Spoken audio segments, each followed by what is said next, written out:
सबने देखा तो जितने भी संत वहां बैठे थे वो सारे खड़े हो गए, सब आदर सत्कार में खड़े हो गए। उन्होंने कहा ये कौन है? बोले ये व्यास नंदन सुखदेव जी हैं।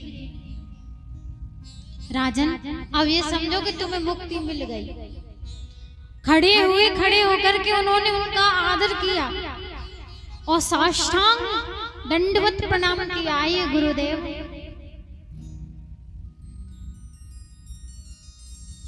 आपके आने से ऐसा लगता है जैसे मेरे जीवन कि जितनी भी खुशियां थी आज मुझे प्राप्त हो गई।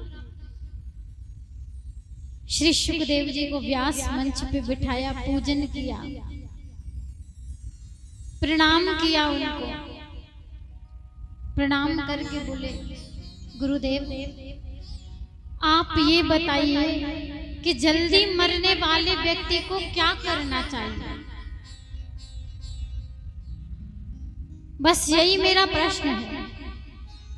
जिसकी मृत्यु जल्दी मरने वाला हो, व्यक्ति मृत्यु जल्दी आने वाली हो, वो उसे क्या करना चाहिए, क्या करे जिससे उसका उद्धार हो जाए?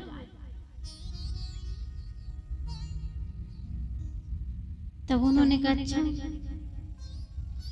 इस बात को सुन करके सुखदेव जी महाराज इतने खुश हुए जिसकी कोई सीमा नहीं है। हम और आप जब गुरुदेव के चरणों में जाते हैं तो क्या प्रश्न करते हैं? महाराज मैं बहुत दुखी हूँ, मेरा काम ठीक से नहीं चल रहा है, बहू बेटे में झगड़ा होता रहता है, मेरे परिवार में कलह मचा रहता है, आप कृपा कीजिए कलह खत्म हो जाए। यही प्रश्न करते हैं। पर कोई ये प्रश्न नहीं करेगा हे गुरुदेव आप कृपा कीजिए कि मेरा मन दिन प्रतिदिन भगवान बांके बिहारी के श्री चरणों में अनरा भक्ति होती रहे, प्रेम बढ़ता रहे। ये कभी नहीं कहेंगे, बस दुख बताएंगे। अच्छा, आप राम कथा में आपने सुना होगा कि जब राजा को लगा कि मेरे पास सब कुछ है पर संतान नहीं है, दशरथ जी महाराज को, तो उनके मन में एक विचार आया कि क्यों ना गुरुदेव के पास चला जाए। और राजा दशरथ जी उठे और सीधे गुरुदेव के पास गए। तो वहां पर तुलसी बाबा क्या लिखते हैं कि निज दुख सुख सब गुरु ही सुनाया। अच्छा, दुख भी सुनाया, उसके साथ में उन्होंने सुख भी सुनाया कि आपकी कृपा से गुरुदेव मैं बहुत सुखी हूँ, बहुत सुखी हूँ। ना धन की कमी है, ना वैभव की कमी है, ना नाम की कमी है। मेरी 3 रानियां हैं और मेरी अवध नगरी इतनी सज्ज है, इतनी सरल है, इतनी भाव भरी प्रेम भरी है कि ऐसी नगरी दूसरी हो ही नहीं सकती। बहुत सुखी हूँ, बस एक बात का दुख है। क्या? बोले मेरे संतान नहीं है। निज दुख सुख सब गुरु ही सुनाया। दुख भी सुनाया, खुशी भी सुनाई, लेकिन हम आप दुख ही दुख सुनाते हैं। और यहाँ पर सुखदेव जी महाराज ने ना तो दुख सुनाया कि महाराज चाहते तो वो ये भी कह सकते कि मैं मरने वाला हूँ, आप कृपा कीजिए और मेरी मृत्यु ना हो, ऐसा कुछ कर दीजिए। चाहते तो ये भी कह सकते थे, पर उन्होंने ऐसा नहीं किया। उन्होंने केवल यही किया कि क्या करना चाहिए।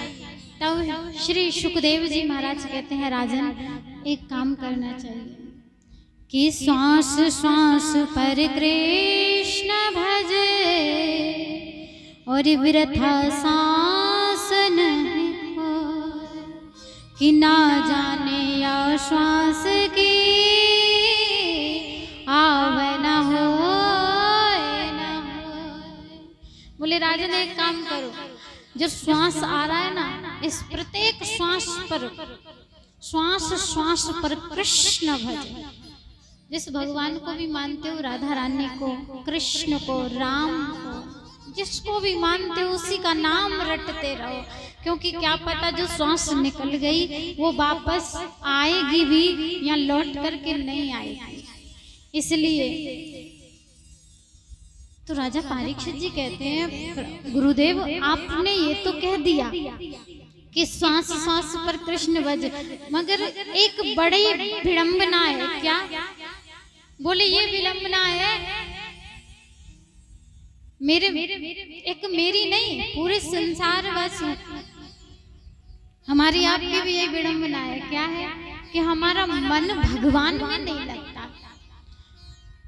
आप कितनी भी कोशिश कर लेना लेकिन मन भगवान में कभी नहीं लगेगा, क्योंकि मन विषयों की ओर दौड़ता है।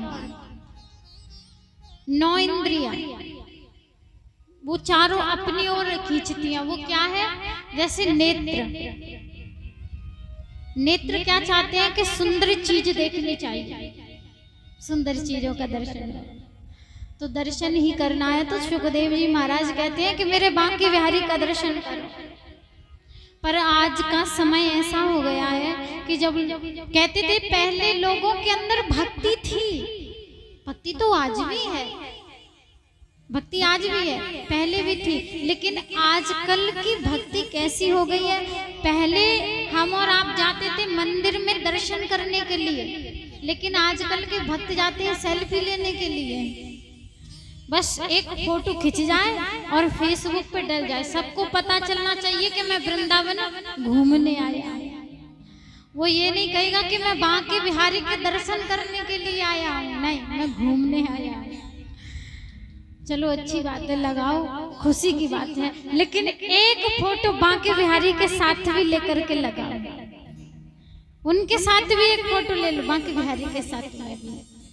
भक्ति मन से होती है, हृदय से होती है। इसलिए उन्होंने कहा कि ये मन बहुत चंचल है, कि ये मन बड़ा चंचल है, कैसे तेरा भजन करो, जितना इसे समझाऊं उतना ही मचलता है। बोले गुरुदेव जी मन बड़ा चंचल है, एक जगह स्थिर नहीं रहता, भटकता रहता है, तो क्या करना चाहिए? और फिर ये कलयुग है, यहाँ के लोगों को समय नहीं है भक्ति करने के लिए, कथा श्रवण करने के लिए। 2 घंटे से ज्यादा तो कोई बैठ ही नहीं पाता। महाराज हमें गृह कार्य करना है, तो काम भी रहते हैं, तो उन्होंने कहा काम भी कीजिए कि कर से कर्म करहु विधि नाना, और मन राखो जहाँ कृपा निधाना। कर्म भी कीजिए लेकिन मन को भगवान में जोड़ करके कर्म कीजिए। कर्म करना तो जरूरी है, क्योंकि ये कर्म भूमि है। यदि भोजन आपके सामने आ जाए तो तोड़ करके ग्रास आप ही को लेना है, भगवान देने नहीं आएगा, आपको लेना है स्वयं। तो कर्म तो करना ही है, तो ये कर्म भूमि है। लेकिन मन राखो जहाँ कृपा निधाना। कर कहते हैं हाथों को, कर से कर्म कहते हैं काम को, जैसे भोजन बनाना, खेतों में हल चलाना, ये सब कर्म है। तो इसलिए कर्म तो करने पड़ेंगे, हाथों से कर्म करते जाओ, कर से कर्म करहु विधि नाना, लेकिन मन को भगवान में जोड़ते चले। जैसे हल चला रहे हैं, हल चलाते में भगवान का नाम लेते जाइए। गाड़ी चला रहे हैं, गाड़ी चलाते में ध्यान रखिए रोड पे और नाम भगवान का लेते जाइए। अगर उनका नाम लोगे ना तो वो जीवन में तुम्हें कभी गिरने नहीं देगा। अगर गिर भी रहे होंगे तो वहीं के वहीं संभाल लेता है। इसलिए हमेशा ठाकुर जी का नाम लेते रहो। बोले बोले बोले कैसे मन लगे कि जिताशनो जित श्वासो जित संगो जितेंद्रिया। बोले राजन आसन को जीतो, पूजा करने बैठो तो एक आसन से ज्यादा नहीं, पहले दिन 2 मिनट, फिर 3 मिनट, धीरे धीरे कम से कम 5 मिनट तक आसन पर बैठ करके पूजा करो, ध्यान करो भगवान का। ना मन लगे जबरदस्ती लगाओ, क्योंकि ये बात सत्य है, कभी कभी ना मन पूजा में नहीं लगता। हम किसी और की क्या, हम अपनी ही कह रहे हैं। कभी कभी मन इतना विचलित हो जाता है कि भगवान में लगता ही नहीं है, लेकिन कर्म करो और ये सोच लो कि जैसे मेरा कर्म है भोजन करना, मैं भोजन के बिना नहीं रह सकता, उसी प्रकार मेरा कर्म है कि ठाकुर जी को स्नान कराना, भोग लगाना, उनकी पूजा करना, ये मेरा कर्म है। पूजा समझ करके मत करो, कर्म समझ के कि ये मेरा कर्म है और मुझे करना ही है। यदि ये सोच लोगे ना तो अपने आप धीरे धीरे मन फिर श्वास को जीत, संग को जीतो। सबसे ज्यादा बताया गया है संग को जीतना। यदि संग अच्छा है तो जीवन सफल है, यदि संग अच्छा नहीं है तो जीवन सफल नहीं है।